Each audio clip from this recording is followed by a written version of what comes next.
දේවයන් වහන්සේ ඔබ වහන්සේට දීර්ඝායුෂ ලැබේවා. සවන් දෙන්න. අද මේ මන්ත්‍රණ සභාව කැඳ වූයේ මාලිගාවේ ආරක්ෂාව ගැන තීරණාත්මක කරුණක් සාකච්ඡා කිරීමටයි. උත්තමයාණන් ඔබ වහන්සේගේ කරුණාව අපරිමිතයි. අප ඒ අනුව එලෙස පිළිපදිමු.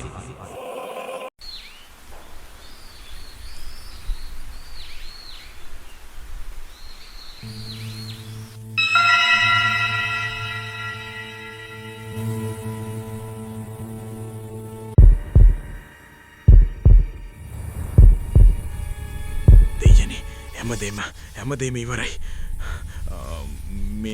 මේ යුවතිය කොහෙන්ද ආවේ මෙතනද? දැන් මොකද කරන්නේ?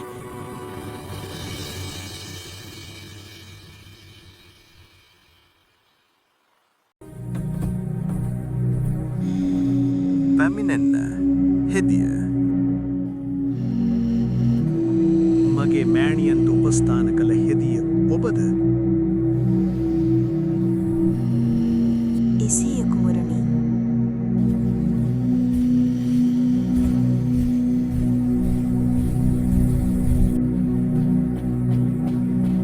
මට ඔබව තනියම හම්බ වෙන්න පුළුවන්ද?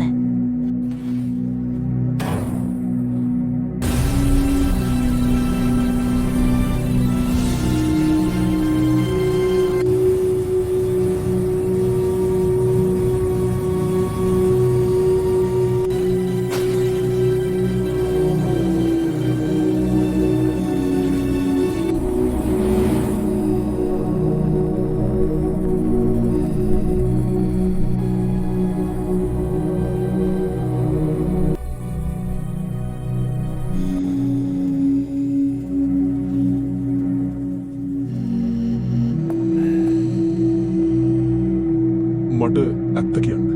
එදා මං ආදරය කරපු ඒ යුවතියට මොකද වුනේ? ඇය තවමත් ජීවතුන් නැතද? රජතුමනි, අතීතය හාරා ඇවිසීමෙන් පළක් නැහැ. ඒ ගැන කතා කිරීම මම ප්‍රතික්ෂේප කරනවා. ඒක මේ රාජ්‍යයේ අනාගතයට හොඳ නැහැ.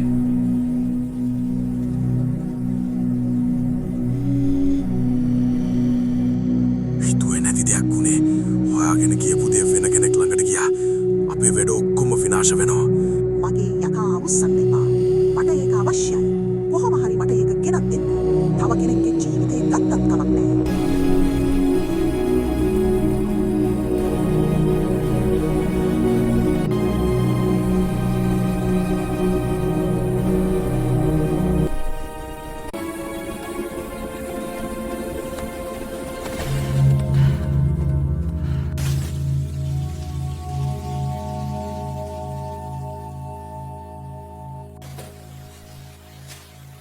කුමරුනි, ඔබ වහන්සේ මේ වෙලාවේ මෙහි පැමිණීම අනතුරුදායකයි. ජින්සු, මොකද වුණේ? ඔබට කරදරයක් කියලා මට ආරංචි වුණා. ඔබට අනතුරක් නෑ නේද? ඔවුන් මුළු නිවසම පෙරලා හොයලා. නමුත් ඔවුන්ට හිස් අතින් යන්න සිද්ධ වුණේ.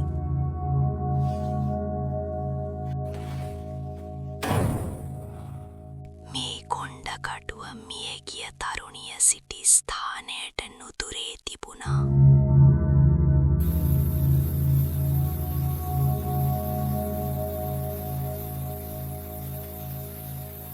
කුමරුනි, මේක මා ළඟ තබා ගැනීම මරණයට අතවැනීමක්.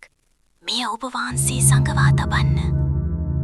වාසනාවට එදා මම ඒක රැගෙන ගියේ. ඔවුන් තවමත් හිතන්නේ ඒක ඔයා ළඟ කියලා. කුමරුනි, ඔබ වහන්සේ දැන් නැවත මාලිගාවට යා යුතුයි. ඔබ මා හඳුනන බව කිසිත් දැනගන්න බැහැ.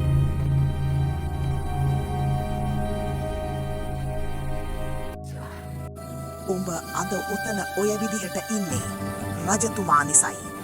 ඒක මතක තියාගන්න. මුකුත් කරන්න එපා. මං අහිංසකයි. අනේ මාව අත්හරින්න.